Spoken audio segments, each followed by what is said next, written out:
Broadcast for shooters, hunters, and gun enthusiasts. This is the Firearms Radio Network. The bandwidth for this episode of Gun Guy Radio is sponsored by Patriot Patch Company. PatriotPatch.co.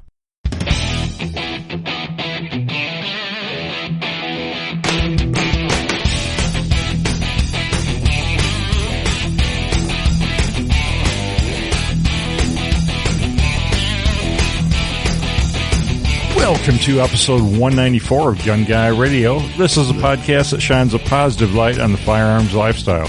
I'm your host, Jake Challand, and this is Zack Carlson, the Director of Marketing at Lone Wolf Distributors. And also joining us is Greg Bakken, host of the High Sierra 4x4 podcast. This is your weekly dose of positive firearms talk without the politics. Well, hey guys, what's going on? Zack? Zack's Long back. time no see or talk. And Greg. Record. Yeah, same with me. Long time no hear.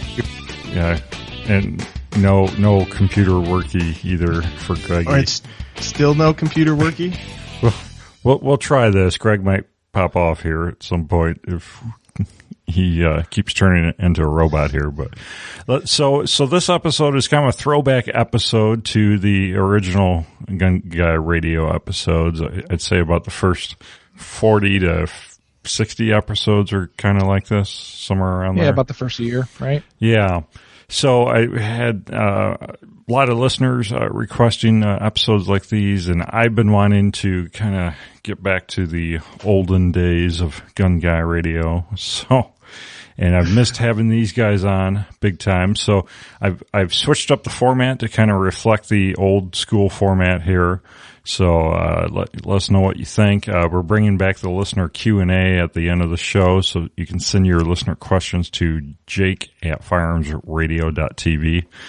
Well, the first new old segment here is Week in Review. So, Zack, what have you been up to this week? Well, we're rolling into the end of December, so as with every December in the firearms industry, that is getting ready for SHOT Show. SHOT Show 2016, Vegas is, the 19th through the 22nd of January, so we have to get everything ready, and it's just been absolutely nuts. You can actually see the wall behind me. That if you go to SHOT Show, that will be the wall that is along the aisle. That's a fabric wall. It makes up our meeting room, but so I'm prepping. I get it all mocked up in this office before I bring it to the real show. That's it. Cool. That way you're not like, oh, we forgot this integral part. Yeah, you may wonder why we do that now and maybe not did it before. Is you learn. Is that something you guys have you lost or misplaced items in the move transitions? Yeah, and you just forget, like, oh, I have zip ties, but I don't have a cutter, and it's like you just think of the stupid stuff that you forget, and so now I just try to cross all my T's and dot my I's and get it all, because it's so much less stressful than the SHOT Show is stressful beyond belief regardless, so as much as I can do ahead of time, I try. So I won't be attending SHOT Show this year, but for those listening who are, I know there's a lot of industry people that tune in. Are you guys in the same general location that you have been in years past? So yes, same booth, 20237 in the law enforcement bay, and same booth, same place, same people. Actually, more people this year. Very cool. So, Greg, what have you been up to? That's a great question, Jake. I'm not completely sure what I've been up to. I've been, just like Zack has been mentioning a little bit, the end of December, getting ready for Christmas, the holidays and all that fun stuff. So that's been keeping me busy. Plus, you mentioned earlier that I host a podcast show as well called High Sierra 4x4, and it's been doing rather well. I've been producing 2 episodes a week, and so that takes a lot of my time. But other than that, I've been trying to find time to get out and do some firearms training a little bit with my wife, because she has mentioned that she wants to get her very own concealed carry permit, which is kind of a new, cool, big step for us. That's funny you mentioned that, because my fiance Ashley just got her concealed carry permit also. Oh, really? Nice. Very cool. Yeah. I mean, we haven't I've always mentioned it to her. I've had my permit for a while now, and so she's, familiar with, seeing a firearm on me constantly. But, recent events, I think, has kind of caused her to pursue it for her own. So I'm kind of excited about that.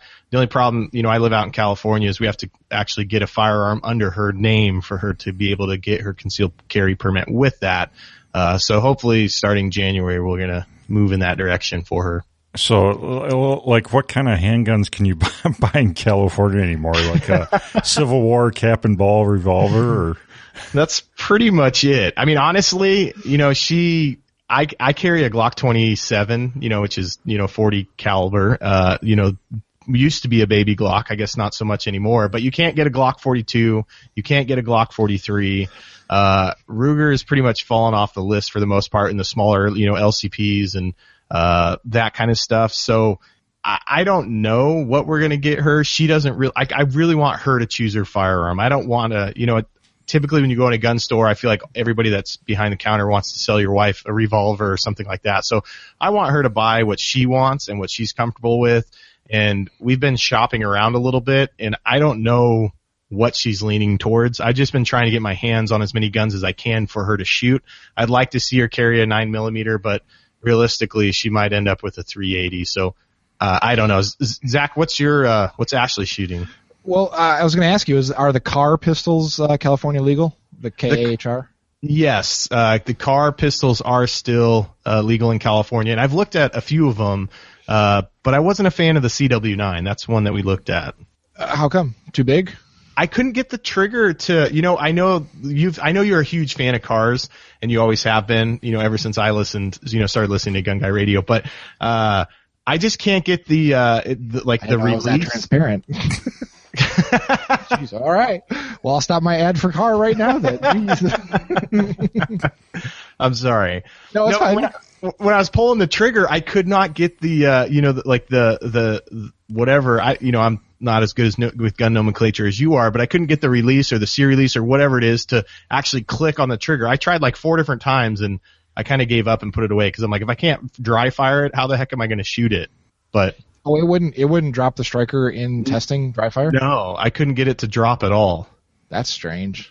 Yeah, and I don't know if it was just the random one that I was using, because the guy, what's funny is the guy behind the counter would take it, and then he would pull the trigger, and it would drop just fine, no big deal. He'd hand it over to me, rack the slide, reset it, and then I'd pull it, and I couldn't get it. I don't know. Maybe my fingers are too big and my leverage is off. I don't know. That could be. Well, that's what I carry, and that's what Ashley likes. She likes that one. She also likes the M&P, but I don't want to buy a whole other gun. So she gets what we have.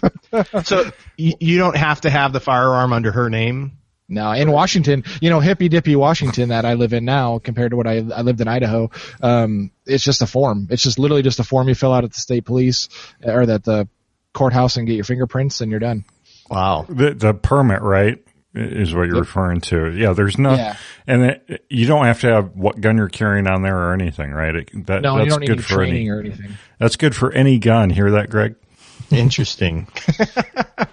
And you don't need any training? I'm jealous. We have to do 8 hours in my county, but the county next to us is 16 hours of training.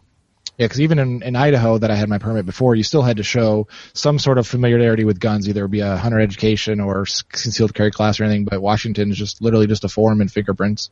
So, wow. Good in this case, I guess. Yeah, interesting. So, Jake, what have you been up to? Oh, lots of stuff. Growing Patriot Patch Company, trying to grow the social media over there, growing the Instagram and the Facebook. Having a lot of fun with Instagram. I hadn't used it at all that much, but it seems like the perfect fit for Patriot Patch. Looking at moving some Firearms Radio Network servers around here. We're still having the crazy Russians hack us every day, so. Well, with a shirt like that one behind your shoulder, no wonder. I know. I think I offended them, so. Looking at moving some of those around for security reasons, and working on my new day job, the Amazon business that I started. So just how's that going? Just quickly. It's ebb and flow. It depends on, because it's largely liquidation, so it depends on what I find. But well, you're a bigger man than most, because when you said that, I had kind of heard about it too, and I looked at the local stores here, and I was about 2 aisles into one store, and I said, screw this, and I'm out of here, because I could not, it was not my style. I just couldn't do it. And you said you do it, and I looked at some pictures of your shop with all the stuff in it. I was like, wow, that's impressive. Yeah, I found a really good find this holiday season. It was this baby type store that I've taken probably about 10 Suburban loads out of there, maybe more. Of just everything from baby bottles to full on car seat stroller combos and like everything in between there. Just crazy. But then, you can go a long time without finding much of anything. So it is real hit and miss. But that's why I'm trying to focus more on Patriot Patch and products that I can, we can create or, and replenish and, because the liquidation is just, it's not forever probably because more and more people are doing it too. So. Yeah. Well, your Patriot Patch is going good. I'm wearing the AK-47 shirt myself today, and I walked into work, and a guy's like, "That's hilarious. Where can I buy that?" And I was like, "Well, Patriot Patch." Sweet. Yeah. No, you're looking good. Do you make talls? No, I've had people ask that. I don't yet even have enough demand for the regular shirts to know for sure that we're doing shirts long term. We're doing the designs that we have. Until we see some more growth there, because the patches have been going way better than the shirts at this point, just to be a little transparent. So can you FBA the shirts also? Put a barcode on them and send them to Amazon? And we have some, like the diversity shirt. If you order a diversity t-shirt off our website, it's actually shipping out of Amazon. So, my big goal is to eventually maybe have Amazon handle all the logistics, but for now, I'm testing it out with the shirts, and most of our patches are on Amazon too, eligible for Prime shipping. So, really, that has been actually going really well because we don't advertise that we're on Amazon. I just kind of put it up there, and people are finding us that way too. So that's pretty cool. Do you guys have Amazon Prime Now? Have you heard of that? Chicago just got it not too long ago. I don't know. I mean, I'm sure I'm not eligible for it out here. But yeah, Chicagoland has it. Last year I had a customer, that had, Amazon Prime Now, and they got a product they ordered within, I think, 2 hours. And that was in New York. I think New York was the first one. Yeah. You sold a gun item in New York? Oh, that's your FBA stuff. Never mind. I'll say, wow. It's funny. Yeah, we have it actually out here in California. It's in the Sacramento area where I'm actually at. And it was just interesting. A buddy of mine is using it, and I was really impressed because he did the same thing, ordered like some toilet paper, some gum, and some random items, and within 2 hours they were at his doorstep. So pretty impressive. Yeah. So it's a private courier then, right? It's not UPS or anything, I would assume, right? It's Amazon, I believe, that's doing the it's courier. An Amazon van. Yeah. Wow. That's cool. My big conspiracy theory is that Amazon's setting up all their warehouses strategically so they can run their own logistics and get away from using the post office and UPS and FedEx so much. Are you speaking from insider knowledge? that I'm just guessing that. I mean, it would make... In some areas, I think in big metro areas, it would make sense. But in the rural areas, it wouldn't. And we've had police reports in my area of suspicious vans sitting in neighborhoods, and upon investigation, they've determined that they are Amazon Prime Now vans waiting to meet, private couriers and stuff to deliver items. So kind of interesting. Who knows? I'm with you though, Jake. I think they will be veering away from major courier companies. All right. Is this an Amazon podcast or what? Let's move on into the Amazon affiliate link. You can move on from to. You can support Gun Guy Radio and the Firearms Radio Network by shopping our Amazon affiliate link. You can bookmark firearmsradio.tv/Amazon. If you shop Amazon or you shop Amazon at your business, it really helps out the network. I appreciate it, and keeps pro gun shows like This Week in Guns and Gun Guy Radio coming at you. And Patriot Patch sponsors this episode of Gun Guy Radio. Check out the Patriotic Flag 4-pack over there. That has a patch in it that you cannot buy on Amazon because Amazon does not carry Confederate flag stuff. So you can check that out, patriotpatch.co. Do you shop on Amazon? How about your spouse? Does your mom? Does your company? Why not use the Firearms Radio Network's Amazon affiliate link next time you shop Amazon? Bookmark firearmsradio.tv/Amazon or click through the Amazon link in the right-hand corner of firearmsradio.tv. Get it? Got it? Amazon it.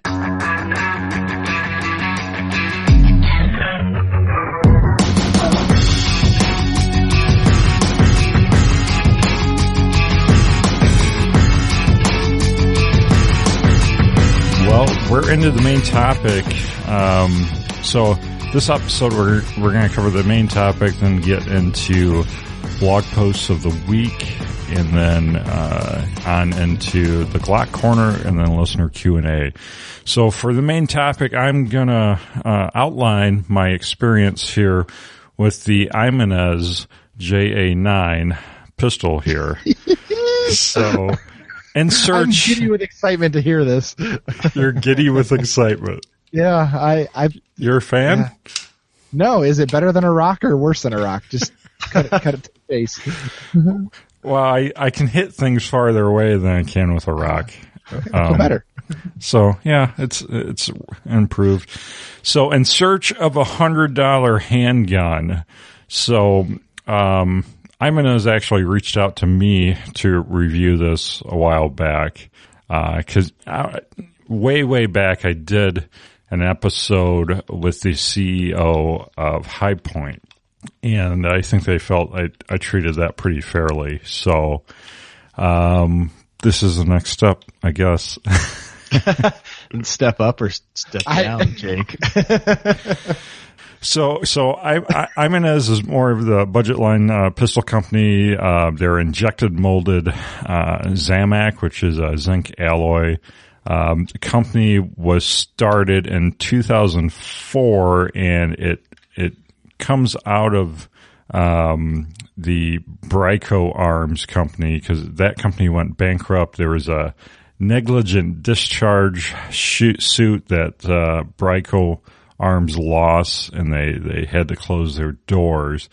And then I think if I'm getting the story right here, one of the shop foremen of Brico Arms ended up buying the molds and machinery, and he started Ibanez with that equipment. And then there's kind of some drama in history here, because the Brico name was actually described by the ATF back in the early 90s as one of the Ring of Fire companies, that companies that produced what some may call Saturday night specials that would show up very often in crimes. And there's like 60 minutes episodes about it and stuff back in the early 90s. It was a big buzzword, the Ring of Fire companies. But the lineage traces all the way back to Raven Arms back in, I think, the 60s, that were also producing budget pistols.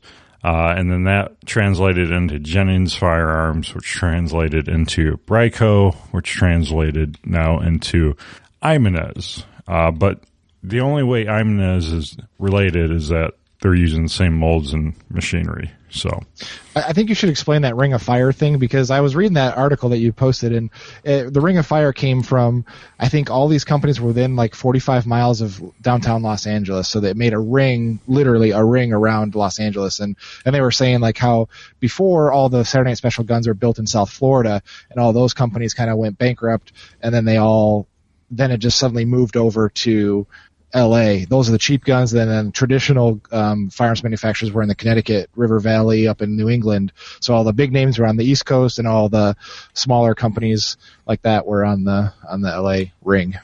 Right. And the 90s, we had the assault weapon ban, and there was just a lot of anti-gun sentiments in the media. Well, still is, but definitely during that time, they kind of pounced on that. But So the JA9, so it's a 9mm. It's a double stack. It's put it up here for those viewing on YouTube. It's is it Jimenez or Jimenez or Jimenez? It's not Jimenez. It's Jimenez or him. Maybe it has the H sound. I don't know. I don't know Spanish. I'm calling it Jimenez. So they're out of Las Vegas, Nevada now. And so this pistol, I mean, it has some, you can tell it's trying to compete with some of the more modern striker-fired pistols because it's got a firing pin indicator on the back. It's got a chamber indicator on the top. And then it's adjustable sights. Yeah, adjustable sights. It uses like really cheap red or maroon plastic for the front sight, and then for the indicators as well. It's all the same plastic. The slide release doubles as a safety. Here you push it up for safe, and then you push it down to fire. It's got the mag release for right-handed shooters only, kind of like the original Glock. Does that safety lock the slide back forward when it's unsafe? Does it lock it? Yeah, when it's unsafe, you can't move the slide. So kind of like a 1911 then.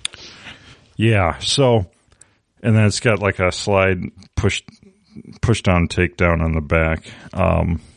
So, anyways, they reached out to me, sent me this, and I've put I think just under 500 rounds. I think I put 450 rounds through it. I'd have to look at my notes, but somewhere so basically around there. You spent more money in ammo than you did on the gun. Well, and that's really the thing with these cheap guns, isn't it? I mean, you know, and one way you could say, yeah, you can get a high point, you can get an Jimenez, but you know, just make sure you practice with it.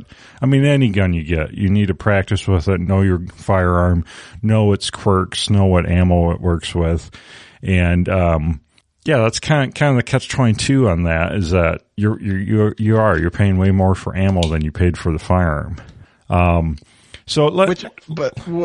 think that happens though with anybody if they own a firearm long term enough, right? Mm-hmm. Yeah, it just happens really quick, like on the first couple boxes with this one though. Yeah. So, Jake, can I interrupt though again and ask, what do you think? I mean, what do you think the market is for? You know, a cheap pistol. I mean, who are they trying to market to in general, do you think? I mean, is this going to be I actually know that answer. Oh, do you?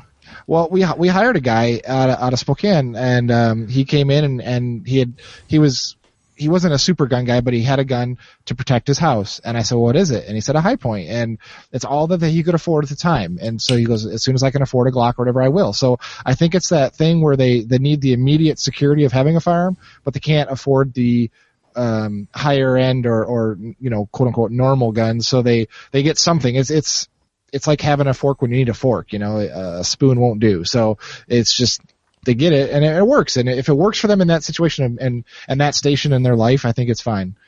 So yeah, I was actually going to get into that after I do my like and dislikes, but I agree, Zach. I think that is one of the types of people that would buy a cheap firearm like this.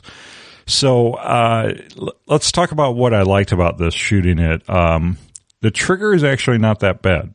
That was one surprising point. I mean, it's not great by any standards, but it's very usable, very workable. And it's actually a very accurate little gun. I mean, I can shoot this better than I can some Glocks. So, that kind of surprised me. Is it a tilt barrel or straight blowback? It's straight blowback.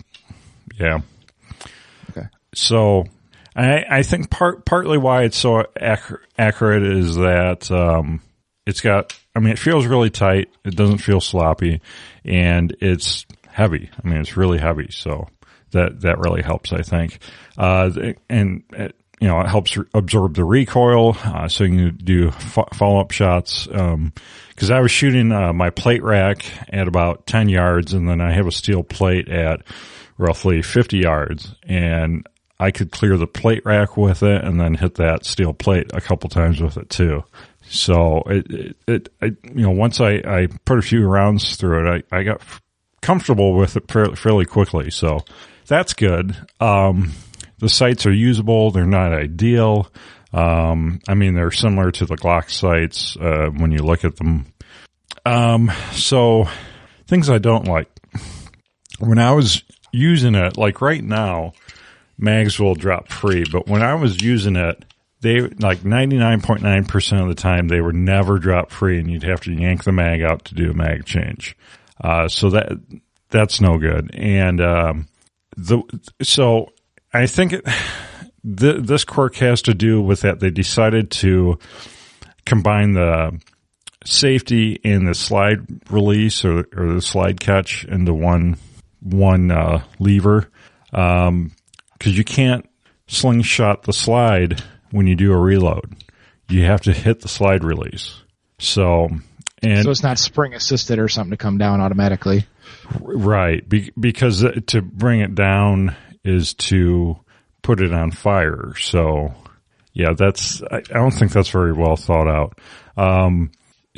Because when I was firing this, I was like, this might be a good gun. I try to really keep an open mind about this and, look at the positive aspects of it. I'm like, well, maybe this could be a firearm that someone could, really practice their fundamentals with. But not being able to do a one-handed mag change. Because I was trying to do my fundamentals, and that's part of it is, I drop a mag and I put a new mag in without having to, wrench the magazine out with my hand that I'm usually grabbing the next mag with. So that was a big downside, for me when I realized that. The magazines are really sharp when you're loading it, when you're pushing those, bullets in there, cartridges in there. It's just really, really sharp and really thin. I don't have much hope for the longevity of these mags. You can already see some nicks and stuff in the feed lips of them. So that's not too good. And there's no indication. Their website and the manual says there's 10 and 12 round versions of their magazines. And I don't know what I have. No indication whatsoever what I have here. No clue. And slide bite. It's actually pretty easy. I still have a scar healing here from the slide bite, because the slide is so huge, because it's got to be really heavy for that blowback design. See if I can show you the back here without muzzling myself. But it's got like a beaver tail, but the slide channels come out of the beaver tail into your hand. So that kind of hurts. So you got to kind of purposely hold it lower, and not, because to get a proper grip, you slide your hand all the way up in that beaver tail as much as possible. But with this, that's a little painful. So last thing I didn't like is several of the screw heads are marred. And I emailed the guy that sent this to me, and I said, is this a pistol another reviewer had or something like that? And he laughed. He's like, no, it's factory direct. I'm like, that's unfortunate. So at the factory, someone's not using the right screwdriver. How bad is it? Can you show us? So there's, I don't know if it's going to focus. Yeah, I focused. It's the wrong side of the screw though. No. It's up on the site. Okay, on the site. I gotcha. Yeah, you see that? Oh, okay, so yeah, it's not the proper size screwdriver. So, and then one of the big screws too, right there. You can see that's marred. Yeah. So yeah, those were, that was kind of my experience. Not really, too bad shooting it. Now, after about 250, 300 rounds, it would not feed. It got too dirty on the feed ramp for it to feed. So I'd have to manually, get that first round to help that first round in there. Otherwise it would just jam up. But as soon as you cleaned it, it was fine? Yeah, it's just, something to do with it being a little dirty, I think. So. Right. Can I put my 2 cents in? Yes. I'm going to go, this sounds completely crazy, I know, but I think that is the perfect gun for what it was built for. It's if you people go to an action movie and say, well, that wasn't very good, high class artsy movie. Well, it wasn't it. You went in there for a certain thing, and it fulfilled every prophecy it gave you. This is the same thing. I think a lot of your negatives, I don't even think matter in the case of the people that are buying these guns. Mm-hmm. Mags don't drop free. And the sharp mags. I think that the average buyer of this is going to load a mag, and it's going to stay in the glove box of their car. It's going to stay in a dirty sock inside their dresser drawer, and it'll never be unloaded unless they need it at that time. And I think like the beaver tail getting your slide bite. What does an average new shooter hold a gun like? They hold it down low. You see it time and time again where they don't get the high grip angle. So I think in a lot of situations, it'll be fine for the type of people that buy this gun. And that's not a bad thing. It's not a good thing. It's just, it is what it is. I think it's perfectly suitable for who's buying it. Now, I think my only problem is that when you said you were going to talk about this gun, I kind of was Googling it a little bit, and there's forums out there dedicated to these guns, and it is so hilarious when you see people saying, how do I chrome out the slide on my JA9, or how do I do this mod to it or this mod to it? And I was like, what are you guys doing? It's $100 gun. Leave it alone. It's like putting nice rims on a Chevy Cavalier. Pretty much. Yep. Yeah, so that's the only time I have issues, when somebody thinks it's something that it's not. But for what it is, I think it's probably. Yeah, no, I completely agree. I think it is really good for what its intended audience is. As far as the company goes, I think they show promise as a firearms manufacturer if they continue to make improvements and continue to release new and better models. I think they could maybe get into that mid-range, to like a Smith & Wesson Sigma to like that level of quality and price point. I think they might be able to break into that at some point. Why would they want to? I would think it would have better profit margin. I just think it'd be a lot harder because I don't know if you saw, but as a little off topic, but Taurus had their CEO responded to the lawsuit recently, and they were saying that they changed the value proposition because he said when they were charging $500 for a gun, that the value proposition there was for $200. The customers felt slighted, and now they're just going back to the roots and saying, okay, you want a $200 gun, I'm giving you a $200 gun, and then there's less expectations there. I think if you keep the same name and people know the reputation of their older guns, it might be detrimental to them in the long term. They might have to start a new company name for the higher end guns. I'm giving you a cheaper gun and it fires when you drop it. I mean, Come on. What do you want from me? Anyways, Greg, did you want to jump back in? I will. I do. I think this goes along with my blog post of the week, so I'll kind of maybe wait and hold my comments until then, if that's okay. Sure. Yeah. So my last 2 points were who buys these guns, and Zach, I think you're completely right. It's a new person, a person that is scared. They want something that they can use, something that will be the great equalizer for them, but they have a shoestring budget, and they just cannot, pardon the pun, pull the trigger on a higher price point firearm. They got to stay within that sub $200 range, or close to $100. And, they're going to buy one box of ammo for it. They may never shoot it. They may just throw it in the drawer. And I mean, that happens with a lot of guns, no matter the price point. People will buy, Kimber 1911s and do the same thing with them. They might work just as much too. You're not sponsored by Kimber, are you? No one's ever going to send me a gun again. No, I mean, I'm with you. I think this, I think the gun, I think there's a market for everything, right? Mm-hmm. I mean, and I think this is what this gun fits into, is that, obviously it's not for everyone, and the firearm enthusiasts most likely probably won't ever buy this gun, but for those looking, to fill the gap, this can plug the hole.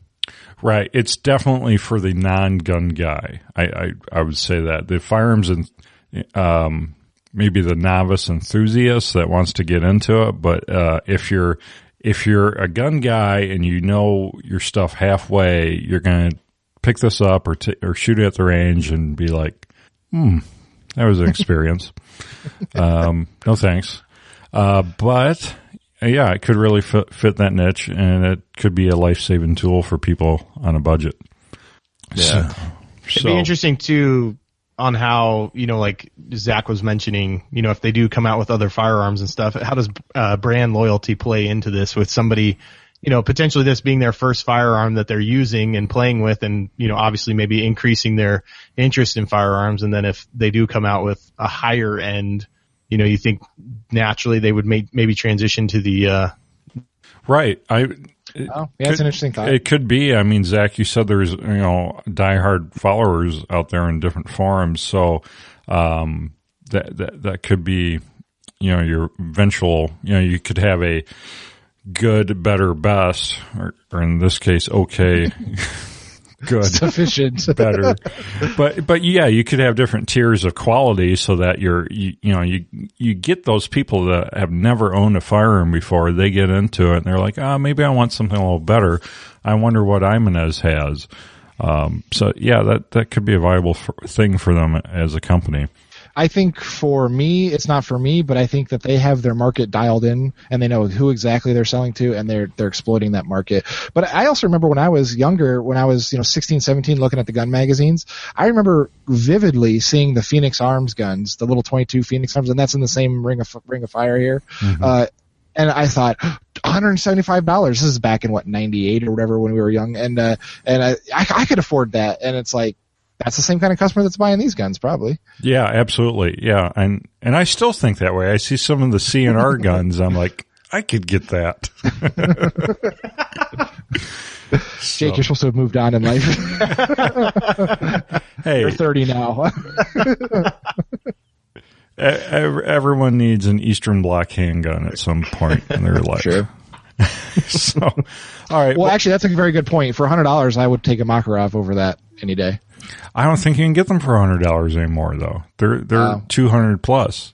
All right, well, I take that back then. Last time I bought one, it was like $89. Yeah, that was a long time ago. And gas was a nickel.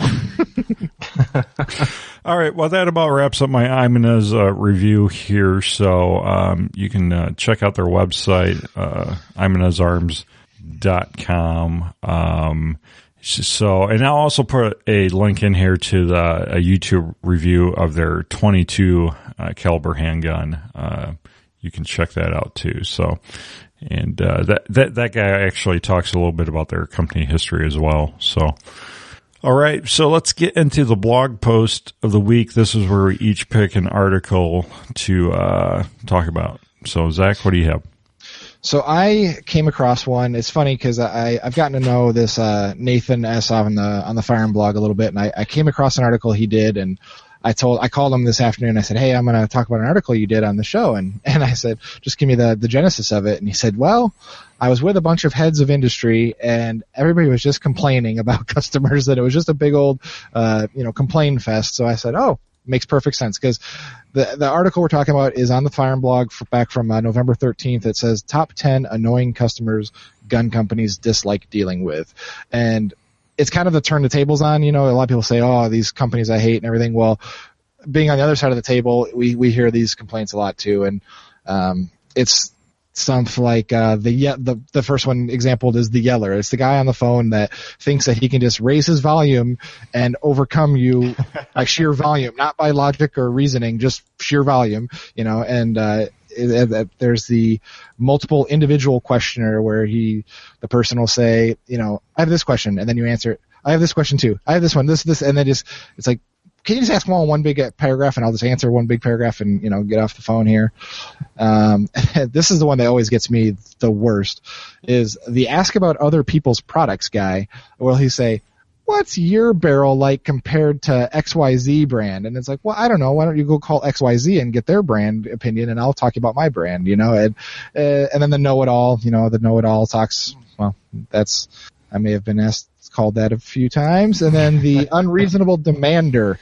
We get these ones a lot where they say, I bought a $10 product and something was wrong, so you owe me a $100 product. It just doesn't work that way. But the swears it's broken but won't let us fix it guy. That's the guy that calls and said, my gun's not working. And then you say, okay, we'll take a look at it. Nope, can't work. It doesn't work, and I won't send it back. And it's like, well, okay, what can I do for you at that point? The swearing guy, we get a lot of swearing people. And it's not so much in a negative connotation.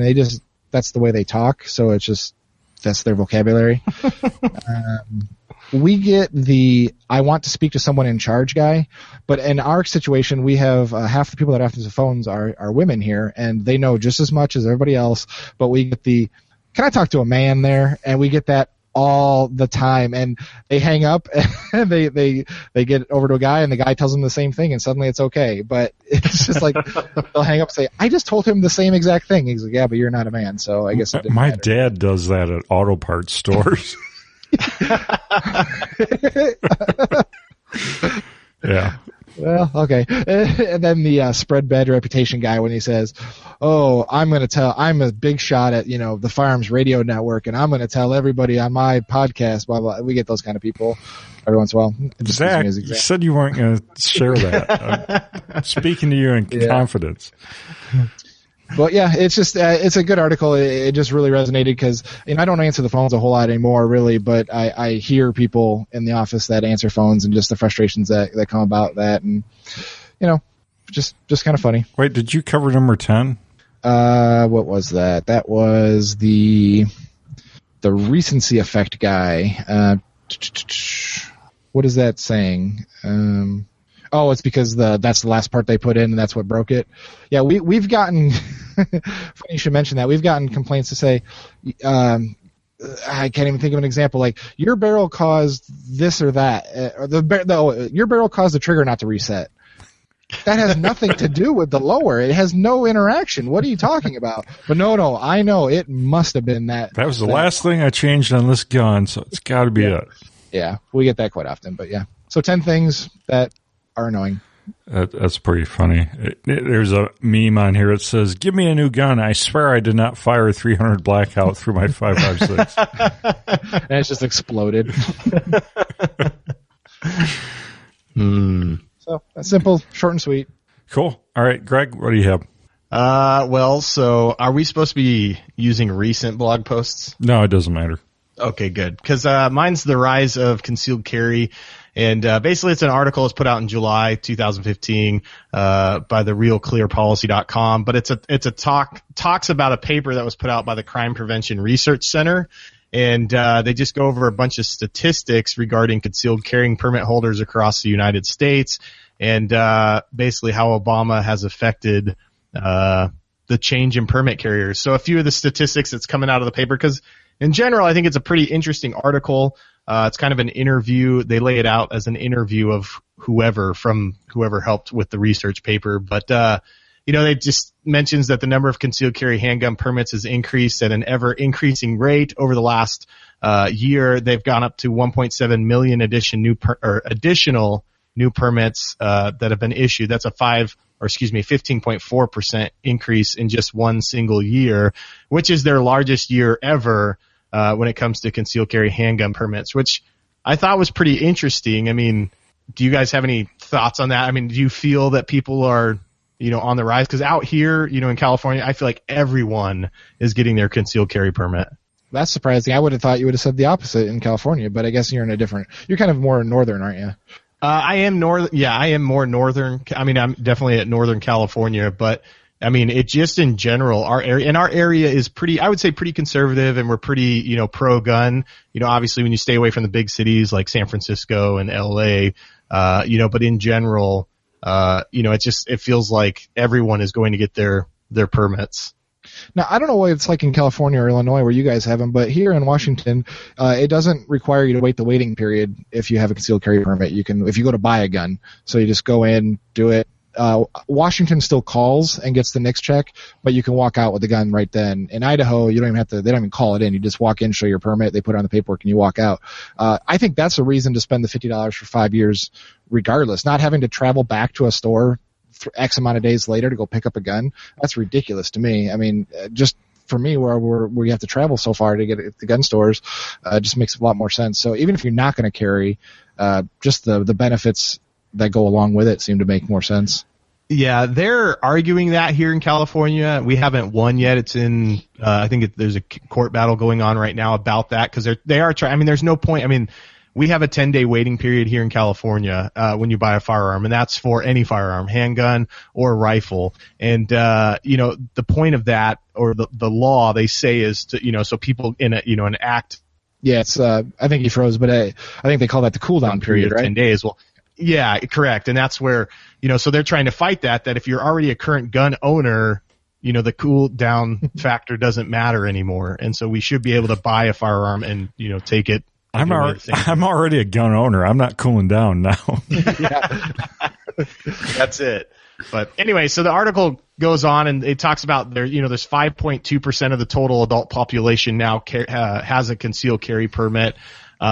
Even 5 states now, they say, have 10% of their adult population have concealed carry handgun permits. And I guess, are you guys aware of this? It says in 10 states a permit is no longer required to carry in all or virtually all of the state. Yeah, it's the constitutional carry, right? Well, yeah. Constitutional carry would be you can carry concealed anywhere a concealed permit holder could, but then you have states like Montana where you can carry concealed without any kind of permit or without being a state resident as long as it's outside metropolitan areas.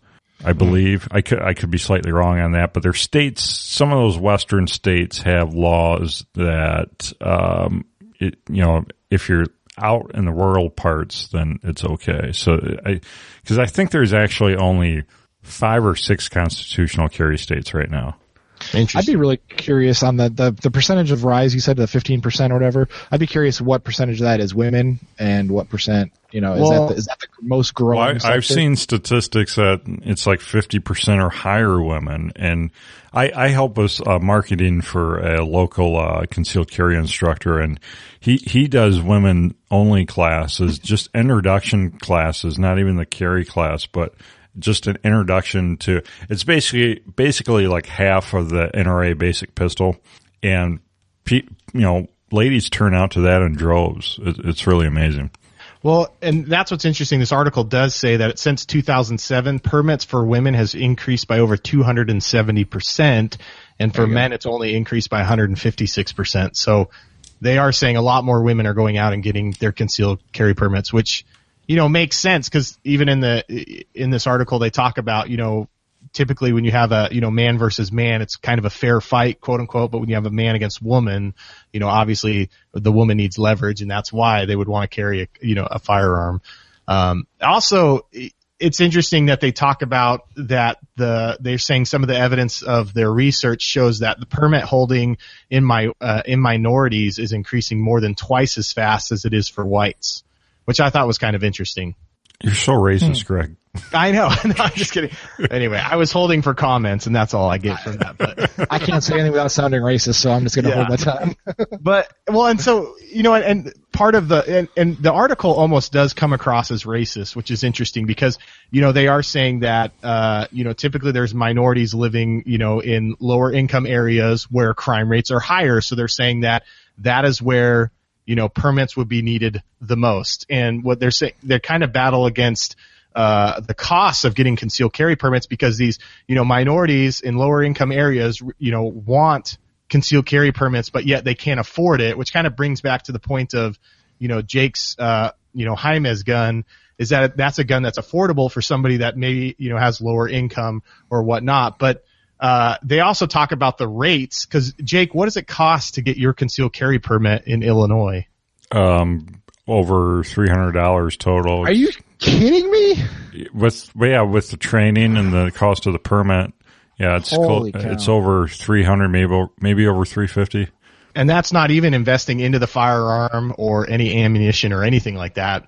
And that's similar to us in California. I would say I probably spend close to $400 in different fees in the training class and all that fun stuff. And so, nuts.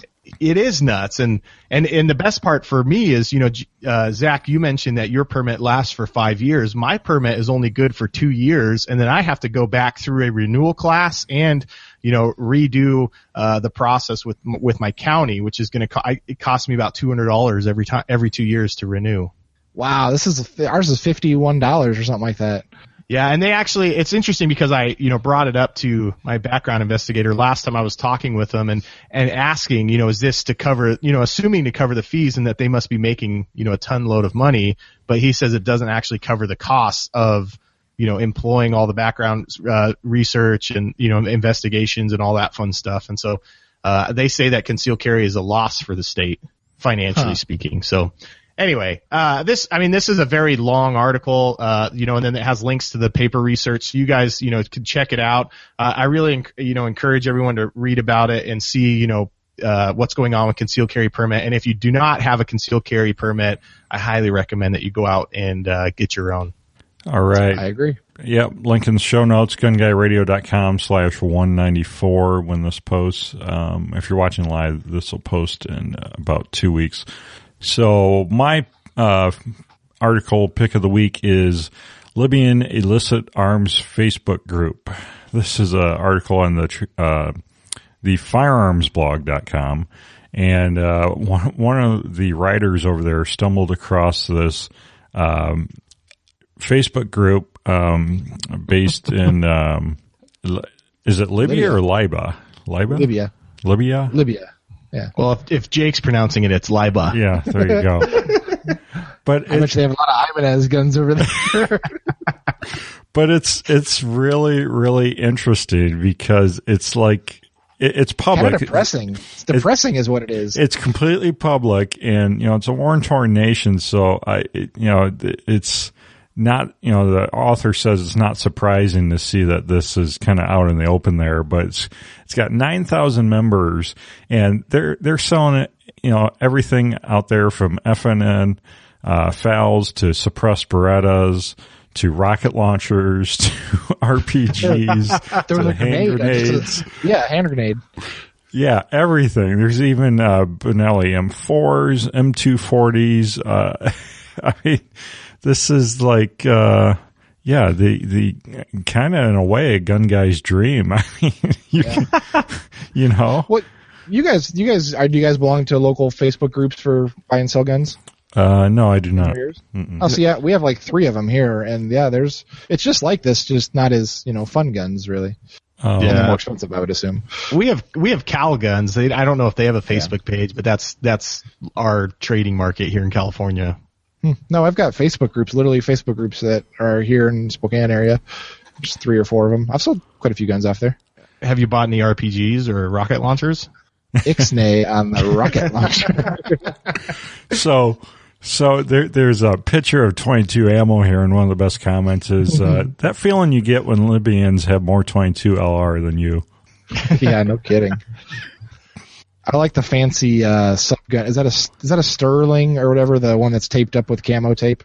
It's got a mag with like a peace sign on it, and yeah, I don't know what that is. And then the machine gun with the big round drum magazine, like that. I don't know if that's some kind of British rifle. I don't know. I believe it is. It was. I can't remember. We're gonna get people are yelling at their iPods right now, but. So, yeah, I mean, if you're going to maybe visit Libya anytime soon, you can, I don't know, pick up some sweet deals. Well, this would be good if you're going on vacation in Libya just to feel safe. You can just buy a gun really quick. It's like a burner cell phone. When you go over to Europe, you get a cheap cell phone, and same thing with a gun. You just buy a gun and throw it away before you go. We're not advocating that, no. If you go to Libya, I hope you are carrying a gun. I would hope so. Well, that's true. I used to work with a guy. He was a bicycle racer, and in the winter, his wife was Hispanic descent, and her family lived like up in the mountains somewhere down in Mexico. And for the wintertime, they'd go down there and live for a month or two, and he would do his bicycle training, ride miles and miles every day, and he'd pay an armed guy to be his bodyguard. Why? Because, it's just crazy down there, drug lords and everything. And, he's like, yeah, I wouldn't go anywhere down there without having a guy with me with a gun. Yeah. South Africa is getting to be that way. We've just had a South African guy that we export product to came up and visited, and he was saying some just crazy stories. Like he was getting carjacked twice. He said he shot 3 guys in like the last year. It's crazy. He said a guy pulled up right next to him at a stop sign, just pulled the trigger right in the window, and I don't know if it jammed or what, but he had to shoot him right through the window. And they talk like it's commonplace. Like, yeah, I had to do it. I was like, wow, okay, crazy. I do like the shotgun laying on the pizza boxes in one of the pictures. Yeah, did you see the comment on that? It was, I guess, it was supposed to be like, what does it say? It reminds him of his Italian, first apartment. Yeah, one guy said the comment was something like a fine Italian meal with a fine Italian shotgun or something like that. Yeah. All right. Huh. Well, you can check out that article in the show notes. We are to the Glock corner. So, Zach, take it away. What do you have? Oh, so I don't know if anybody's noticed or not, but I think it was last week or so, we announced publicly that we have USA-made Alpha Wolf barrels. Alpha Wolf is a premium line that we're launching where we've got Alpha Wolf is like the next tier up. So we have our Lone Wolf compensators, and then we did Alpha Wolf compensators. And the Alpha Wolf compensators, form fit to our slides, and they continue the profile. They're just a nicer overall product. And so we did the same thing with barrels.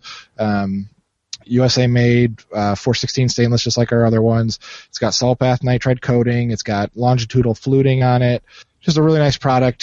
So we're selling those now, and look, after SHOT Show, I should have some Alpha Wolf slides maybe, and so we're just kind of keeping on with more product. Very cool. And those are live?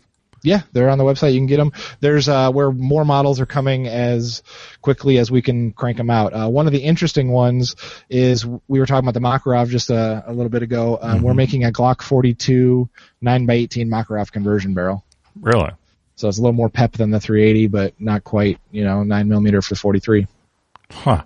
Yeah, I was just noticing in one of the gun stores around here that they actually stock Makarov ammo. So maybe more and more people are using it because those CNR handguns are awful tempting.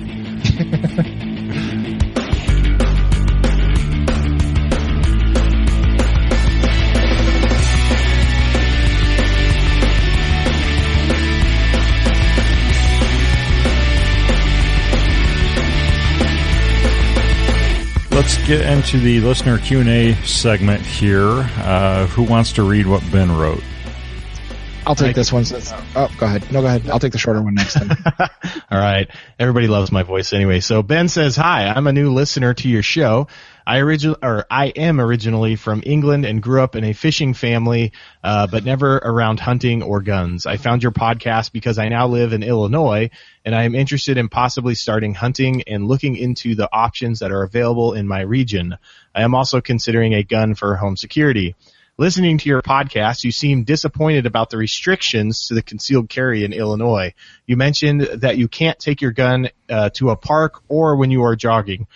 From your position, what is the need to have your gun with you in these situations? I am pro guns and would be interested in hearing your view on this." All right, so who's taking this softball? Well, I mean, come on. How do you dictate when and when you shouldn't carry a gun? Is the potential attacker going to say, "Oh, he's jogging, I better leave him alone today," or "Oh, he's in a park, he's good, I see the no gun sign there, I'll abide"? Yeah, it doesn't work that way. He's in a park, distracted by his 4 kids, and I better leave him alone. Let him have some family time. Yeah, I mean, he is last. I mean, it's interesting the mindset here. He grew up in England, and it's probably just part of the culture he came from. But I don't know, even in England, you see there got crazy stuff going on, terrorist attacks and beheadings, and you just never know. You never know when something like that might go down, no matter where you're at. That's a simple answer, isn't it? Is you don't know, so you have to be prepared at all times. There is no time off for that. So it is funny that he says that, and it's fine. It's an interesting going from England to Illinois, though. I don't get that jump, but he can't go right to Idaho. It'd be too much of a shock. Yeah. He wanted the same type of government he was used to at home. He had to just get it over here in the States, right? So, Jake, for clarification, though, you're not allowed to carry your gun into a park, right? Yeah. And is there a specific law about when you're jogging, you can't carry a firearm either? Well, I had mentioned jogging before because the trails, like bike trails, any kind of trail, you can't either. So, and that's where I would go across from my house. There's a trail or bike path type thing that would take me into the rest of the part of the town, and so just to cut through there is a no too. Really? I know this is a non-popular answer, but it only matters if you get caught. That's true. It's true. Would you rather be dead or in trouble for carrying what you weren't supposed to carry? And that's one of the big debates I always have, is because, a lot of, jobs say no weapons allowed at work, and so a lot of guys are like, well, if I get caught concealed carrying, I'm going to lose my job. And it's like, well, I'd rather be caught alive than dead and still, have the job. Well, see, but you have to balance it. There's differences here. Like if you get caught concealed carrying in a post office, that's a felony. If you get caught concealed carrying at the work that they say you're not supposed to, then you just might lose your job. That's not, there's no legal ramifications there. True. So you kind of have to balance that as well. I'm like, do I serve my family better, being in prison for a few years because I carried where it was, was not allowed? Well, what are the odds of getting caught? If it's truly a concealed carry, which it should be, and it's not seen. Well, and I'm with you, Zach, on that. Like, what are the odds of getting caught? Because, what's interesting is when I just renewed my concealed carry permit, they changed the ruling in our county, because in California we go by county. It's not really state ran, but it's county ran. And so my county said that if a store posts that no weapons are allowed and I conceal carry in there, I'm violating my concealed carry permit with my county, and potentially I could lose it if being caught, concealed carrying. Yeah, and that's a new rule that they just put in place, which I thought is, obviously total garbage and junk and is lame. And so I actually caught myself, I've done it twice now, concealed carrying, because I never thought about it before. I didn't pay attention to signs. I didn't look for them, and I found myself twice now going into stores where, I'm violating that rule technically. And, I don't know. I mean, is that the balance of, do you just not go to those places? Do you carry and just with the hopes of never getting caught, which, obviously I don't think I would ever get caught, unless it came down to, time to use the firearm. But other than that, I mean, I don't know. Well, and back to his point about jogging and going to the park, you know how many women get raped on jogging trails and in parks? We've had several near my own home that have had, guys grabbing women or potentially trying to wrestle them. And luckily the women recently have been athletic enough to be able to fight away and run away from the guy, but it has definitely happened. The jogging finally paid off for them. Well, now we're going to have a lot of fat gun owners. I know that. We already do. I don't know if you've been to a gun show recently, but we do. I'm one of them, so it's fine. Well, hey, Ben, I hope we didn't rag on you too much. Welcome to Illinois. Welcome to the U.S. Glad to have you here. And yeah, I'm excited that you want to get into firearms and possibly owning a gun for home defense and hunting. That's really cool. I'm not ragging on him at all. And I think I'm of the opinion that if you're a non-scuzzy looking person and you look like an upstanding citizen, if you were in a store that said no concealed and they caught you, I think you could probably talk your way out of it. Like, oh crap, I'm sorry. I didn't mean to. I'll head out right now. I'll go take it off. And I think they probably wouldn't prosecute it. I mean, why? Why would they go through all the trouble? If you're, I don't know. I think you can weasel your way out of that one pretty easy. I would agree. I mean, on the other hand, you run the risk of them calling the police and not even confronting you, which has happened. People have been shot because of that, because they were called because they, one way or the other gave away that they were concealed carrying, and then there was a police standoff and someone had an itchy trigger finger or something. And we've had stories on This Week in Guns about people being killed because of that. Yeah. The key is to just to truly conceal your pistol then. Well, yeah, and one thing I want to point out to Ben too is that, when you make that decision to start concealed carrying, I think there's a real shift in your mindset in terms of why you're concealed carrying, and then thinking and processing through all that. Then I think you embrace kind of a lifestyle to where your concealed carry your concealed carry firearm kind of becomes, part of your body. It's like your wallet. You'd never leave town, go outside without it for the most part.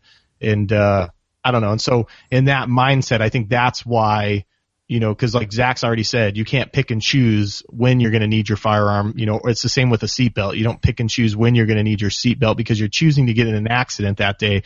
You're not choosing to be mugged. It's out of your control. But anyway. Exactly. All right, Zach, you want to take Kimber's email here?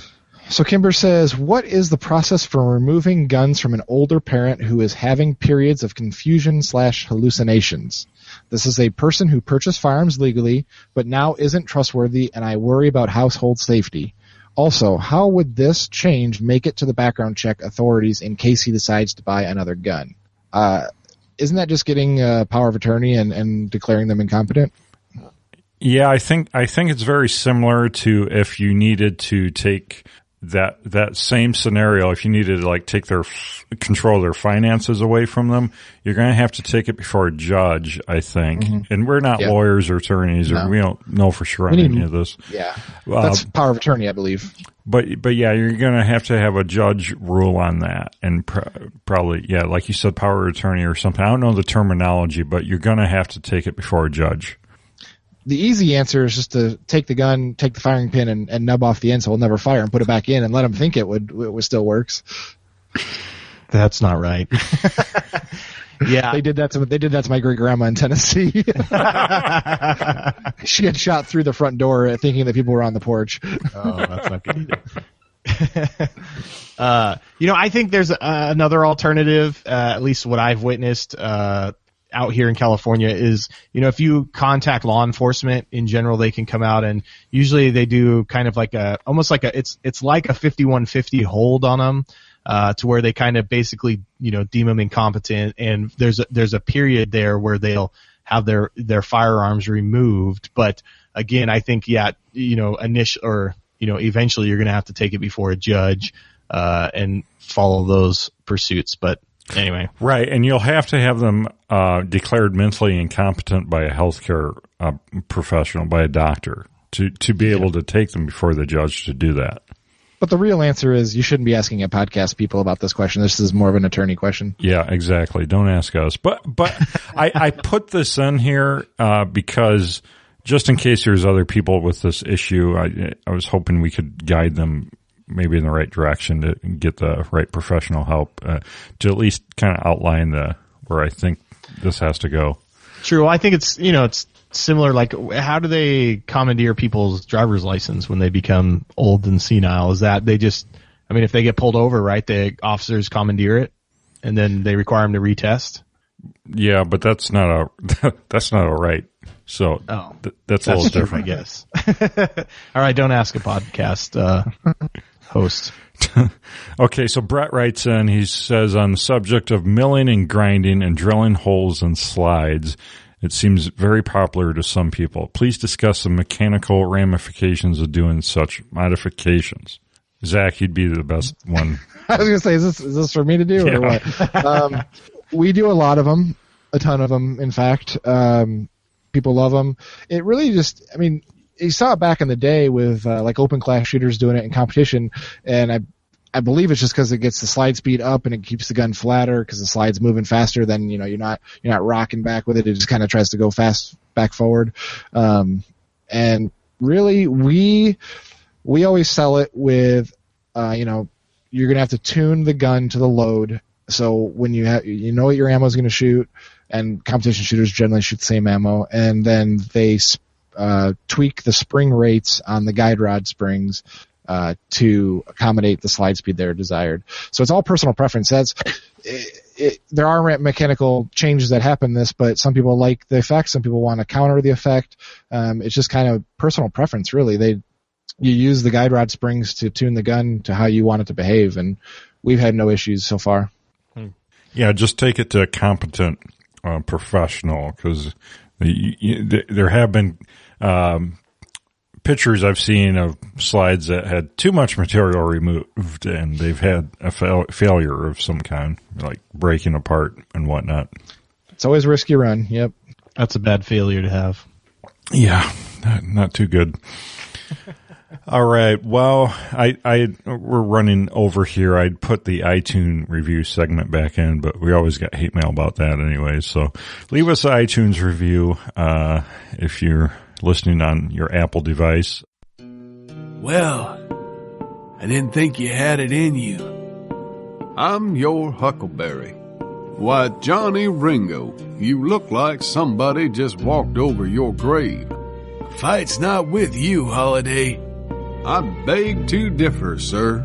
We started a game we never got to finish. Play for blood, remember? I was just fooling about.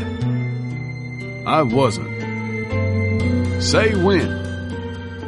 Show Johnny Ringo who's boss with Patriot Patch Company's Huckleberry Patch, a must-have for any range bag. Pre-order yours today at patriotpatch.co.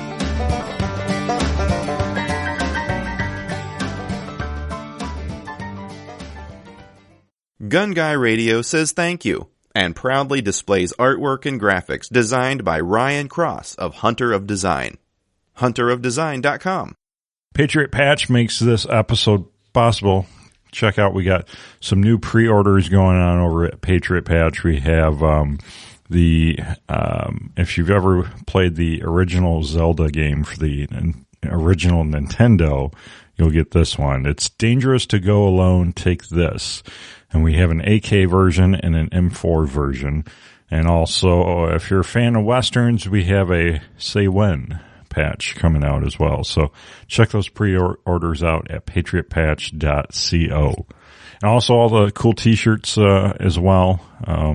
Have a bunch of awesome designs as well as one for the kids as well that says come and take it, and it's got a Nerf gun on it instead of a real gun. So it's size 2T all the way up to youth extra large. So check that out, patriotpatch.co.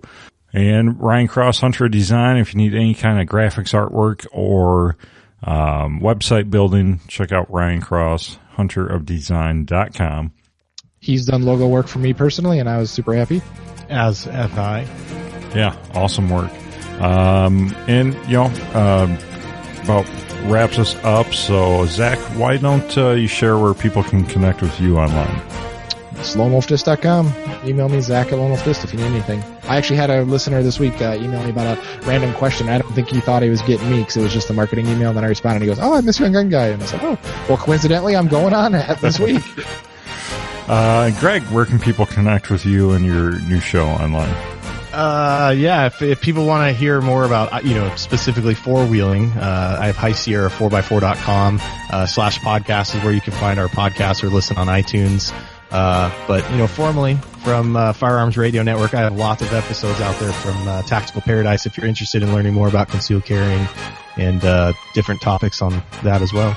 And that about wraps us up. You can subscribe on iTunes, leave us that review. Please consider joining the NRA and the Second Amendment Foundation. And don't forget to check out all the other awesome shows here on the Firearms Radio Network. And that about wraps us up. So thank you, Zach. Thank you, Greg. Thank you, guys. Yes, thank you. It's been fun. Good to see you again, Zach. You too. Well, yeah, and you're Harry and the Hendersons. That's a wrap. Okay.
This has been a production of the Firearms Radio Network.